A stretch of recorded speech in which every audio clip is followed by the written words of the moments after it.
नमस्कार दोस्तों, स्वागत है सभी का जीएस क्रांति में। आपका बहुत बहुत स्वागत है। और हम लाइव क्लास नहीं ले पाए, नेटवर्क की समस्या की वजह से इसका हमें बहुत खेद है। और मेरा पूरा प्रयास रहेगा कि आप सभी का उत्तर प्रदेश स्पेशल के अंतर्गत, चाहे वह पीसीएस का एग्ज़ाम हो, चाहे आपका सुपर टेट का हो या लेखपाल का, सारे में आपका क्वेश्चन, हम कोशिश ये रहेगी क्वेश्चन कोई ऐसा छूटे नहीं। और लगातार हम इस तरह से बना करके आप सभी के लिए उपलब्ध कराएंगे। जो भी आपका अगर क्वेश्चन हो तो आप कमेंट बॉक्स में उसको लिख सकते हैं और ज़्यादा से ज़्यादा शेयर करिएगा। यह मेरा आग्रह है, आप लोगों से अनुरोध है कि ज़्यादा से ज़्यादा इसको शेयर करिएगा। तो आइए हम लोग शुरू करते हैं, बिना समय गंवाए हम लोग शुरू करते हैं। उत्तर प्रदेश की भौगोलिक स्थिति के बारे में हम आप सभी को बता देना चाहते हैं कि उत्तर प्रदेश एक सीमांत राज्य है। सीमांत राज्य का मतलब यह है कि इसकी कुछ सीमाएं अंतर्राष्ट्रीय सीमा से सटी हुई हैं। तो चलिए, एक तो ये हो गया। उत्तर प्रदेश की यदि बात करें तो जैसे आप सभी लोग, हम एक चीज़ और बता दें आप सभी को। मैं अपेक्षा आप सभी से करता हूं कि भूगोल के बारे में थोड़ी बहुत आप सभी को नॉलेज होगी, और यदि ज्ञान है थोड़ा बहुत तो उससे क्या होगा कि हमको बताने में बहुत ज़्यादा परेशानी नहीं होगी। हालांकि अगर इस तरह से कुछ होता है तो आप कमेंट बॉक्स में लिखते जाइएगा, उस सारी चीज़ों का भूगोल से ही संबंधित हो, हम उसको जो है उसका निदान करेंगे। लेकिन प्रयास मेरा यही रहेगा कि इन जो वीडियो होंगी इनके माध्यम से आपका क्वेश्चन आसानी से हो सके। तो देखिए, हम आप सभी लोग को बता दें कि उत्तर प्रदेश जो है यह गोंडवाना लैंड का हिस्सा है। गोंडवाना लैंड आप सभी लोग जानते हैं कि प्रारंभ में पृथ्वी पैंजिया के रूप में थी। अब इसमें विस्तार में नहीं जाएंगे, इसके विस्तार में नहीं जाएंगे हम लोग। एक पैंजिया के रूप में थी, बाद में 2 खंडों में विभाजित हुआ। उत्तरी क्षेत्र को अंगारा लैंड, दक्षिणी क्षेत्र को जो है कि गोंडवाना लैंड। अंगारा लैंड को लारेसिया भी कहा जाता है। तो इसके अलावा जो है कि ये उत्तर प्रदेश का जो हिस्सा है यह जो है गोंडवाना लैंड के अंतर्गत आता है। और अगर हम बाद में इसके भौगोलिक प्रदेशों की जब चर्चा करेंगे तो आप सभी को बताएंगे, इसका दक्षिणी जो हिस्सा है वह प्रायद्वीपीय पठार के अंतर्गत, यह इसका हिस्सा उत्तरी हिस्सा, मतलब प्रायद्वीपीय पठार के उत्तरी हिस्से के अंतर्गत यह क्षेत्र आता है। आप महोबा, चित्रकूट, बांदा, झांसी, ये सारे क्षेत्र आपके इसके अंतर्गत आते, सोनभद्र, ये सारे, यानी कि इसकी जो दक्षिणी सीमा है वो विंध्यन श्रेणी याद रखिएगा, विंध्यन श्रेणी के ये सीमा बनाती है, दक्षिणी सीमा। और बात करें कि इधर की तरफ यमुना इसकी सीमा, पश्चिमी सीमा बनाती है। उत्तर की तरफ आप सभी को बता दें शिवालिक श्रेणी। जब हम भारत का भूगोल, यद्यपि हम सब शुरू करेंगे तो सबसे पहले हम विश्व के भूगोल को ही शुरू करेंगे, और उसमें सबसे पहले भौतिक भूगोल के अंतर्गत जो मूल चीज़ें होती हैं उसको समझना चाहिए। उसके बाद चूँकि वह सैद्धांतिक पक्ष होता है, और भारत का भूगोल जो है कि वह उसका एक तरह से कहा जाए इम्प्लीमेंट होता, मतलब उसका एक तरह से कहा जाए कि उसका इम्प्लीमेंट हमको देखने को वहीं पर मिलेगा भारत के संदर्भ में। तो सबसे पहले हमको जब भूगोल का पढ़ना चाहिए तो सबसे पहले विश्व भूगोल को शुरू करना चाहिए। भारत का भूगोल अपने आप, अगर आप विश्व भूगोल को पढ़े हैं, भौतिक भूगोल के अंतर्गत सारी चीज़ों का अध्ययन किए हैं, तो आपको आसान होगा।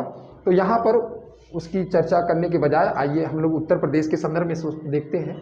तो हमने बताया आप सभी को कि वो गोंडवाना लैंड का हिस्सा है, और इसका कुछ हिस्सा प्रायद्वीपीय पठार के उत्तरी हिस्से के अंतर्गत है, जो उत्तर प्रदेश का दक्षिणी हिस्सा है।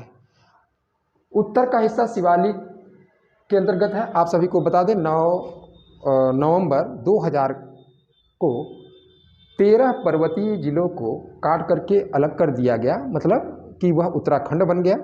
तो जो पर्वत श्रेणियाँ थी, जो पहले उत्तर प्रदेश में पर्वत श्रेणियाँ थी, अब वह उत्तराखंड में चली गई है। यानी कि इसके बाद भी हम लोग भौगोलिक जो भौतिक प्रदेश है उसके अंतर्गत पढ़ेंगे भाबर और तराई, इन सब सारी चीज़ों का, मैदानी क्षेत्र और पठारी क्षेत्रों के बारे में हम लोग पढ़ेंगे। लेकिन हमारा अभी यहाँ पर उद्देश्य यह है कि पहले भौगोलिक स्थिति को जान लेते हैं। आप सभी को बता दें कि उत्तर प्रदेश का जो पूरा मतलब क्षेत्र है, इस क्षेत्र को समझने से पहले हम लोग थोड़ा सा इसको समझ लेते हैं कि इसकी अवस्थिति क्या है। अवस्थिति आप सभी को बता देना चाहेंगे कि अक्षांश तो जानते होंगे सभी लोग, अगर नहीं भी जानते हैं तो इतना तो जान ही लीजिएगा। अगर ये ग्लोब है, ग्लोब अगर ये भूमध्य रेखा है जो 0 डिग्री पर है, अभी समझिएगा इसके उत्तरी का हिस्सा उत्तरी गोलार्ध, दक्षिणी का हिस्सा दक्षिणी गोलार्ध, और इसके समानांतर जो रेखा यहाँ तक पहुँचती है, समानांतर रेखा जो पहुँचती है वह जो है कि अक्षांशीय रेखा होती है।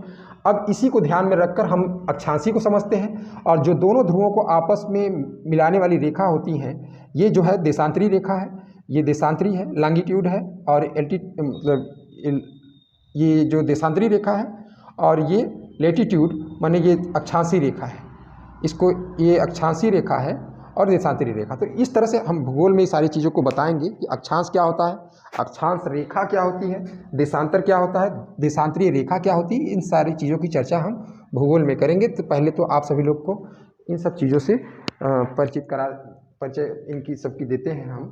तो सबसे पहले हम आप सभी को बता दें कि अक्षांशी विस्तार जो है 23 डिग्री 58 मिनट, माने 23 डिग्री 58 मिनट आपको देखने को मिलेगा यहाँ पर। 23 डिग्री 58 मिनट ये आपको देखने को मिलेगा, जो सोनभद्र मतलब सबसे दक्षिणी हिस्सा सोनभद्र का है। अच्छा, यहाँ से लेकर उत्तरी अक्षांश माने यहाँ तक 31 डिग्री 28 मिनट यहाँ तक है, 28 मिनट यहाँ तक है। अब देशांतरी जब इस तरह से हम विभाजन करेंगे तो अगर देखेंगे तो सबसे पश्चिमी जो क्षेत्र है वह कौन सा है, शामली है। तो शामली का जो पश्चिमी वाला हिस्सा है ये 77 डिग्री 31 मिनट, और जो बलिया वाला है 84 डिग्री 39 मिनट, ये देशांतरी विस्तार है। यानी ये पूर्वी देशांतर में, मतलब पूरा आपका उत्तर प्रदेश या भारत ही पूरा आपका पूर्वी देशांतर में है, और भारत की जो मुख्य भूमि है और या द्वीपीय बात करें तो सारा जो है कि उत्तरी अक्षांश के अंतर्गत, इन्हीं उत्तरी अक्षांश में ही विस्तारित है सारा।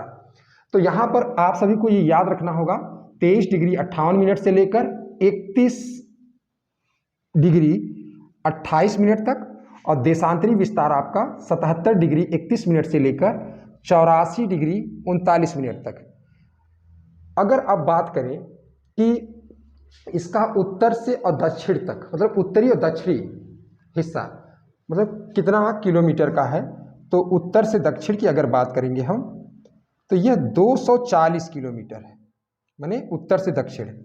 और जब पूरब से पश्चिम अगर बात करेंगे, पूरब से पश्चिम की बात करेंगे, पश्चिम और पूरब, तो ये 650 किलोमीटर है, 650 किलोमीटर। शामली से लेकर अगर यहाँ तक बात की जाए तो यह 650 है, और उत्तर से दक्षिण जो है आपका 240 किलोमीटर है।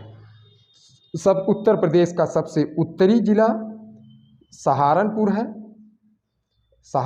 है, सबसे दक्षिणी जिला जो है सोनभद्र है, सबसे पूर्वी जिला बलिया है, और सबसे पश्चिमी जो है वह शामली है, यह शामली है।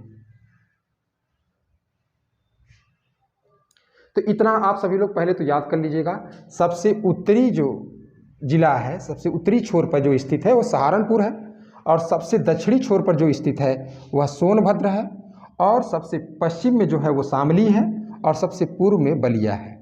और उत्तर से दक्षिण इसका जो इसकी मतलब उत्तर से दक्षिण जो लंबाई है 240 किलोमीटर है इसकी कुल लंबाई, और पूर्व से पश्चिम की तरफ इसकी कुल लंबाई 650 किलोमीटर है। यह कभी भी आप सभी से पूछा जा सकता है, यह कभी भी आप सभी लोगों से एक बार पूछा गया है बलिया के संदर्भ में शायद, कि सबसे पूर्वी या शामली, इस तरह से आप सभी लोग इसको याद रखे रहिएगा। तो ये आप सभी लोग स्क्रीनशॉट लेना हो तो ले लीजिएगा। अब हम लोग आगे चलते हैं।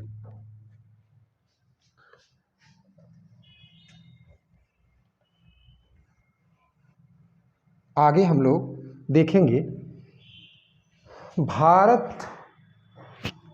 अगर भारत की बात की जाए, भारत में सबसे बड़ा राज्य अगर क्षेत्रफल की दृष्टि से देखा जाए तो वह है राजस्थान पहले स्थान पर, दूसरे स्थान पर आपका है मध्य प्रदेश, और तीसरे स्थान पर है आपका महाराष्ट्र, और चौथे स्थान पर आपका उत्तर प्रदेश। माने 2 जून 2014 से पहले आंध्र प्रदेश हुआ करता था, लेकिन आंध्र प्रदेश से तेलंगाना अलग हो गया, तो अब जो है कि उत्तर प्रदेश चौथे स्थान, क्षेत्रफल की दृष्टि से उत्तर प्रदेश चौथे स्थान पर आ गया है। उत्तर प्रदेश चौथे स्थान पर आ गया है। अब ये उत्तर प्रदेश पूरे भारत का कितना परसेंट है? 7.33% है। पूरे भारत का 7.33% है। तो अब हम लोग क्षेत्रफल को देख लेते हैं कितना वर्ग किलोमीटर है। तो आप सभी को बता दें कि भारत का अगर देखें, भारत का कुल क्षेत्रफल अगर बात करें तो यह है 32,87,263 वर्ग किलोमीटर। ये हो गया। आप इसको मोबाइल नंबर की तरह याद कर लीजिएगा।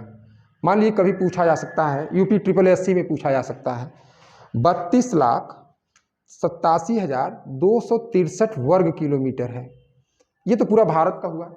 अगर उत्तर प्रदेश की अगर बात करें, हम उत्तर प्रदेश की बात करें तो उत्तर प्रदेश का है 2,40,928 वर्ग किलोमीटर।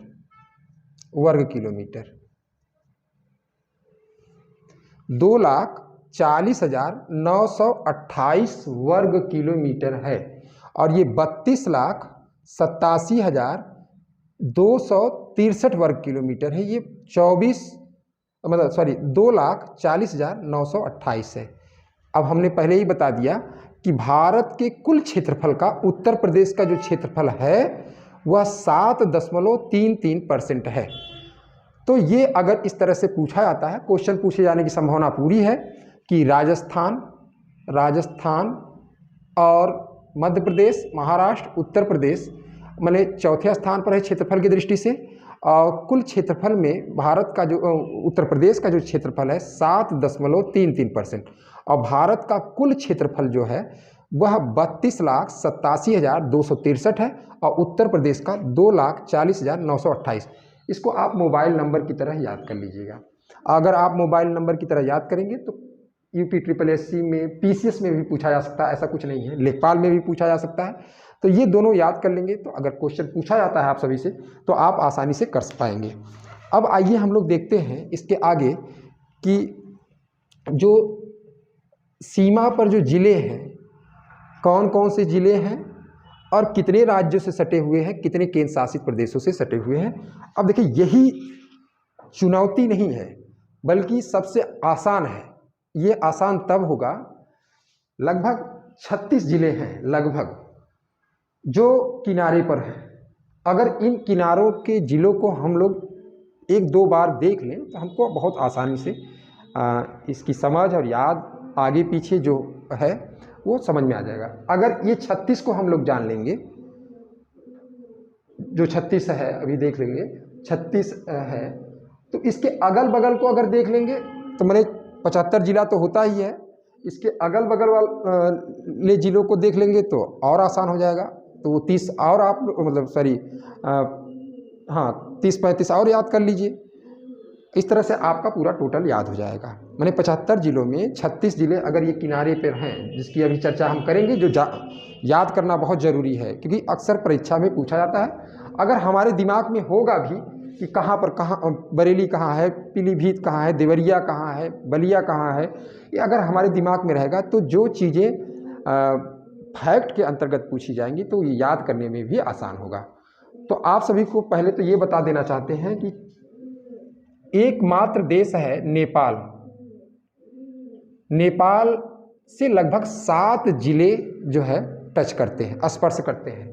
7 जिले, उत्तर प्रदेश के 7 जिले स्पर्श करते हैं। इसको अभी हम बता देंगे। राज्यों की बात करें, भारत में राज्यों की बात करें तो राज्यों के अंतर्गत और केंद्र शासित प्रदेश की बात करें, दोनों को अगर मिला दिया जाए तो कुल 9 है। यानी कि कुल 9 राज्य और केंद्र शासित प्रदेशों के अंतर्गत बात की जाए तो कुल 9 है, जिसमें एक है केंद्र शासित प्रदेश, आप सभी लोग जानते भी होंगे, दिल्ली को आप जानते होंगे।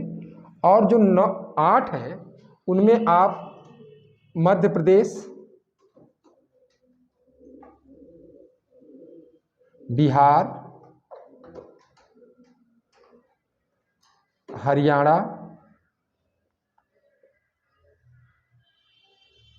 उत्तराखंड,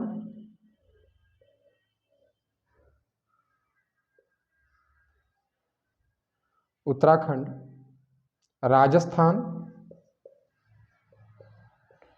छत्तीसगढ़, झारखंड,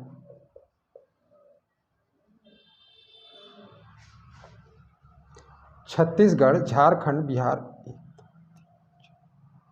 हिमाचल प्रदेश।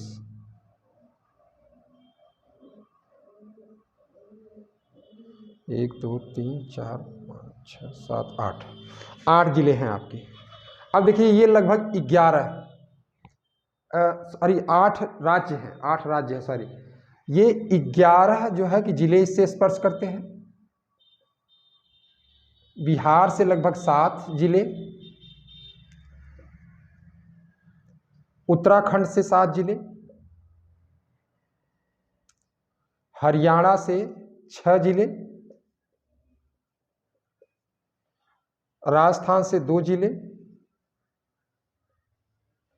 छत्तीसगढ़ से 1 जिला, झारखंड से 1 जिला और हिमाचल प्रदेश से 1 जिला। अब देखिएगा, न भूलने के लिए हम आप सभी को बता रहे हैं कि न कैसे नहीं भूलेगा आप सभी से। तो आप देखिए कि नेपाल भी 7, बिहार भी 7 और 7 उत्तराखंड, यानी कि 3 ऐसे हैं कि जो 7-7 के। और सबसे ज़्यादा अगर राज्य की बात करें, मध्य प्रदेश 11 जिले इससे स्पर्श, इस राज्य से 11 जिले स्पर्श करते हैं। और एक जो करते हैं वो लगभग 3 है, छत्तीसगढ़, झारखंड, हिमाचल प्रदेश। राजस्थान 2 है। तो कितना आसान हो गया आप सभी को। आप देश को ले सकते हैं, नेपाल भी 7 जिलों से सटा हुआ है और बिहार भी 7 जिलों से सटा हुआ है, उत्तराखंड भी 7 जिलों से, और सबसे ज़्यादा अगर सटा हुआ है तो मध्य प्रदेश से 11 जिलों से, और हरियाणा से अगर बात करें तो 6 जिला और राजस्थान से 2। तो कितना आसान है। अगर आप 7-7 को अलग कर दीजिए, सीधी सी बात है, 7-7 को अलग कर दीजिए। मध्य प्रदेश को तो सभी लोग याद रखे रहेंगे, सबसे ज़्यादा 11 जिले हैं। और जो है सबसे कम वाला 1-1 वाला अलग कर दीजिए, अपने आप याद हो जाएगा सभी को। तो पहले दिमाग में बैठा लीजिए 7 के 3, 1 देश और 2 राज्य, 1 देश 2 राज्य, 7 के 3 और मध्य प्रदेश 11 जिले। तो आइए हम लोग अब एक एक करके सभी को समझते हैं, एक एक करके समझेंगे और आसानी से आप सभी को याद भी हो जाएगा। तो स्क्रीनशॉट लेना चाहते हैं तो ले सकते हैं, आप सभी लोग स्क्रीनशॉट लेना चाहते हैं तो ले सकते हैं। अब आगे हम लोग चलेंगे और पहले हम आप सभी को थोड़ा सा जो बॉर्डर पे जो ज़िले हैं उत्तर प्रदेश के उनसे परिचय करा देते हैं ताकि आपको आसानी हो समझने में। तो देखिए, अगर यहाँ से चले हम सहारनपुर, शामली, बागपत, ऊपर से देखिएगा यहाँ से शुरू करते हैं, शामली, बागपत, गाजियाबाद, गौतम बुद्ध नगर। ये गाजियाबाद, गौतम बुद्ध नगर ये जो है आपके केंद्र शासित प्रदेश नई दिल्ली के अंतर्गत। फिर अलीगढ़, मथुरा, आगरा, इटावा, जालौन के बाद ललितपुर, महोबा, ये झांसी इसलिए लिख दिए हैं, बगल में है ये। हालांकि ये भी देखिए इधर स्पर्श कर रहा है, झांसी, महोबा, बांदा, चित्रकूट, प्रयागराज, मिर्ज़ापुर, सोनभद्र और चंदौली, गाजीपुर, बलिया, देवरिया, कुशीनगर, महाराजगंज, सिद्धार्थनगर, बलरामपुर, श्रावस्ती, बहराइच, लखीमपुर खीरी, पीलीभीत, बरेली, रामपुर, मुरादाबाद, बिजनौर, मुजफ्फरनगर। अगर इतने ज़िलों का आप लोग देखा जाए तो आप लोग काउंट कर लीजिएगा, लगभग 36 है। अब एक एक को हम लोग आसानी से देखिए कैसे समझते हैं। तो कुछ को तो यादें नहीं करना है, बस समझ लेना है। जैसे कुछ को तो यादें नहीं करना है, उसको अभी हम बता देते हैं कि उसमें अगर जब भी पूछा जाएगा तो आप बिल्कुल सिर्फ एक बार समझे रहेंगे तो एक बार में मार देंगे। लेकिन सबसे ऊपर से हम लोग चलते हैं। तो सबसे पहले हम देश को ले लेते हैं, नेपाल देश को ले लेते हैं। पहले देश को ही निपटा देते हैं। इसके अंतर्गत नेपाल देश के अंतर्गत हम लोग शुरू करते हैं। तो सबसे पहले आप सभी को हम बता देना चाहते हैं कि नेपाल के अंतर्गत आपका पीलीभीत से शुरू होगा, यहाँ से पीलीभीत से शुरू होगा महाराजगंज तक। ये इतने ज़िले आपके मैंने 7, 1 2 3 4 5 6 7 ज़िले हैं और सातों ज़िलों को आप लिख लीजिएगा। आपके दिमाग में भी होना चाहिए। पीलीभीत पहला, पीलीभीत, दूसरा लखीमपुर खीरी, लखीमपुर खीरी, तीसरा बहराइच, बहराइच, तीसरा, चौथा श्रावस्ती, पांचवा बलरामपुर, छठा आपका सिद्धार्थनगर, सिद्धार्थनगर और सातवां आपका महाराजगंज, महाराजगंज। तो इस तरह से हम लोग 7 ज़िलों को ये याद कर लेंगे। अब ये कभी भी पूछा जाएगा तो आप लोगों को बता दें कि पूछा कहाँ से जाएगा। अब जैसे इसी के बगल में गोरखपुर है, संत कबीर नगर है ना, तो ये इनके अगल बगल वाले ज़िले आप लोग याद रखे रहेंगे तो उसी से दे देगा कि नेपाल से उत्तर प्रदेश का कौन सा ज़िला, निम्न में से कौन सा ज़िला सटा नहीं है। तो संत कबीर नगर उसी में डाल देगा, गोंडा डाल देगा, गोरखपुर डाल देगा। तो आप अगर समझे रहेंगे या तो याद बिल्कुल क्लियर याद रखे रहिएगा, या तो अगल बगल के ज़िलों को अगर आप समझ लेंगे तो आपको परेशानी नहीं होगी। क्योंकि पूछा जब भी जाएगा तो इसके अगल बगल या तो आप लोग पीलीभीत से लेकर महाराजगंज के जो 7 मैंने पीलीभीत से लेकर महाराजगंज तक 7 ज़िलों को याद कर लीजिएगा। चलिए ये तो हो गया आप सभी का। अगले पर हम लोग आते हैं। अगले की बात करें हम तो 7 ये हो गया। अब फिर 7 की अगर बात हो रही तो उत्तराखंड को भी देखते हैं। उत्तराखंड की बात करते हैं। उत्तराखंड, अब देखिए 13 ज़िले हमने बताया कि 9 नवंबर 2000 को उत्तराखंड के 13 पर्वतीय ज़िले अलग हो गए, लेकिन अभी भी सटा हुआ है जो वो कौन कौन से ज़िले हैं उत्तराखंड से।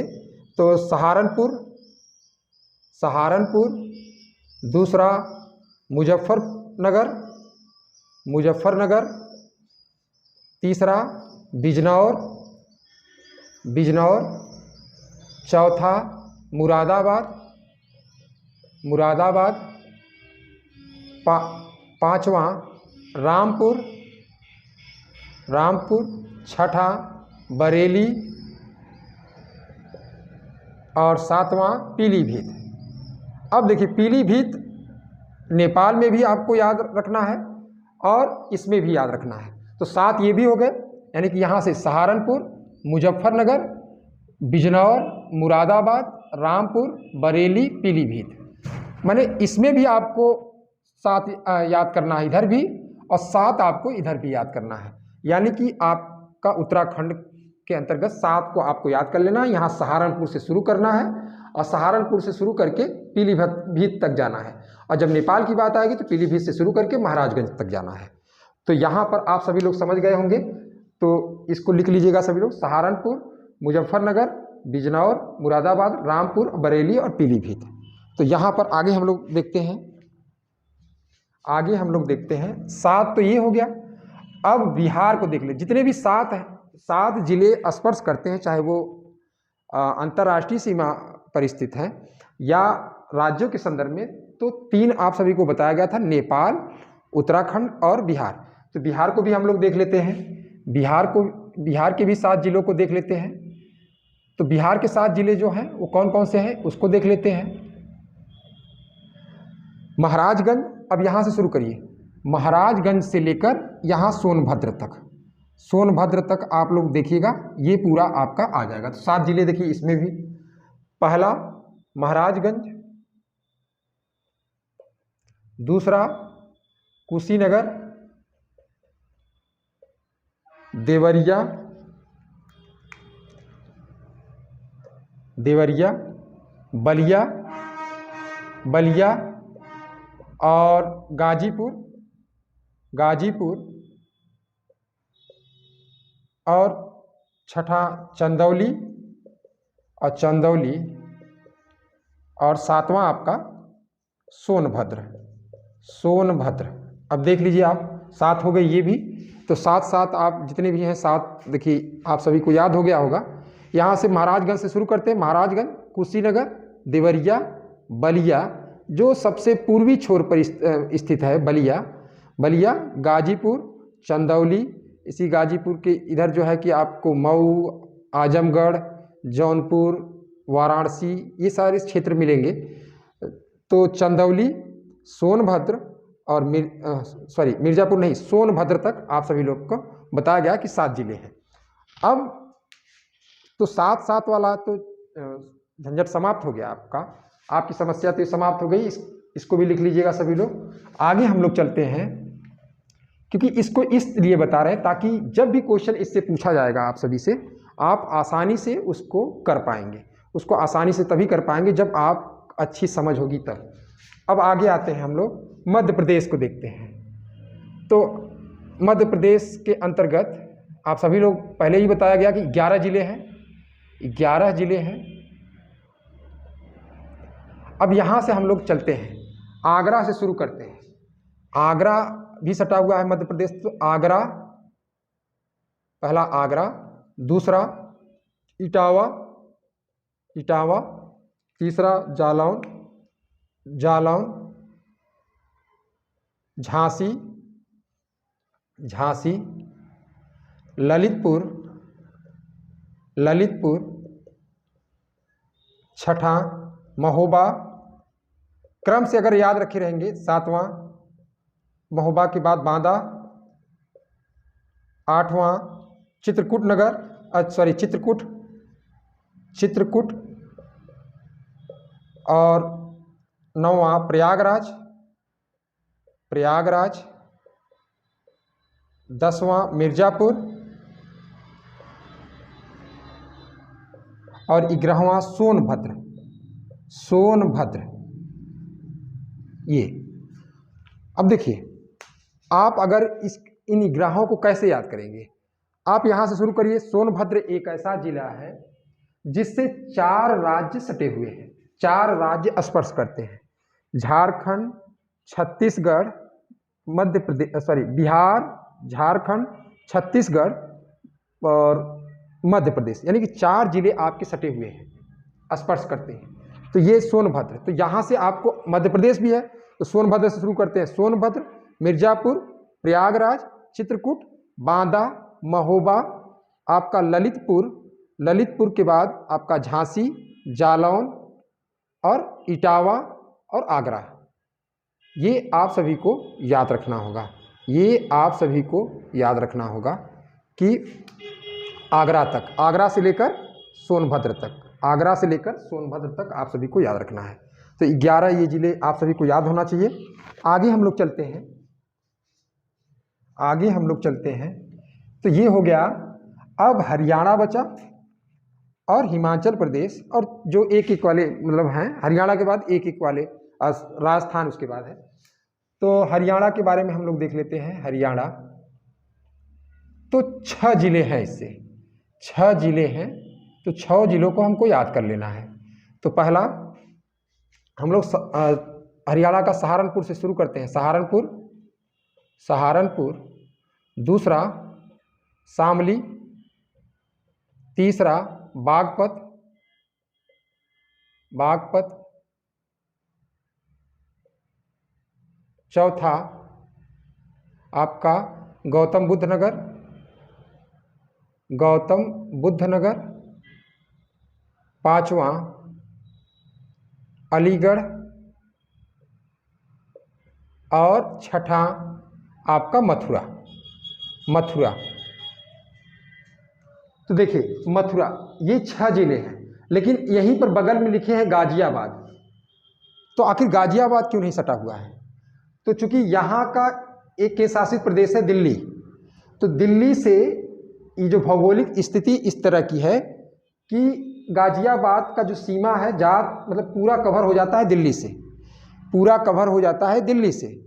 लेकिन गौतम बुद्ध नगर भी दिल्ली से सटा हुआ है, दिल्ली से यह भी सटा हुआ है, लेकिन यह पूरा कवर इसकी सीमा को नहीं कर पाता है। हाँ, इसके बजाय मतलब थोड़ा सा स्पर्श करता है। इसके अलावा जो है कि हरियाणा जो है राज्य गौतम बुद्ध नगर को भी स्पर्श करता है। तो यहाँ से शुरू करिए, सहारनपुर, शामली, बागपत, गाजियाबाद नहीं, यही आपसे परीक्षा में पूछा जाएगा, यही से क्वेश्चन आपसे उठाया जाएगा। गाजियाबाद नहीं, तो गाजियाबाद नहीं है, गौतम बुद्ध नगर, अलीगढ़ और मथुरा, ये आपके 6 जिले।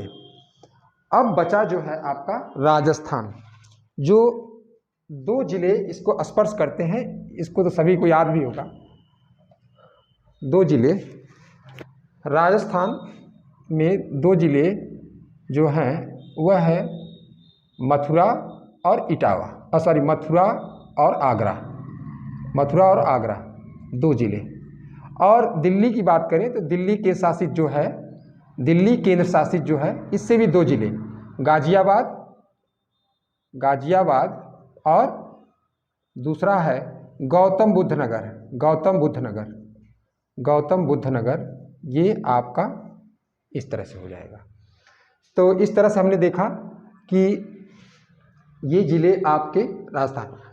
अब एक एक वाला हम सभी लोग देख लेंगे तो हम लोगों को आसान होगा कि जब भी परीक्षा में पूछा जाएगा तो हम लोग आसानी से कर जाएंगे। हम बात करें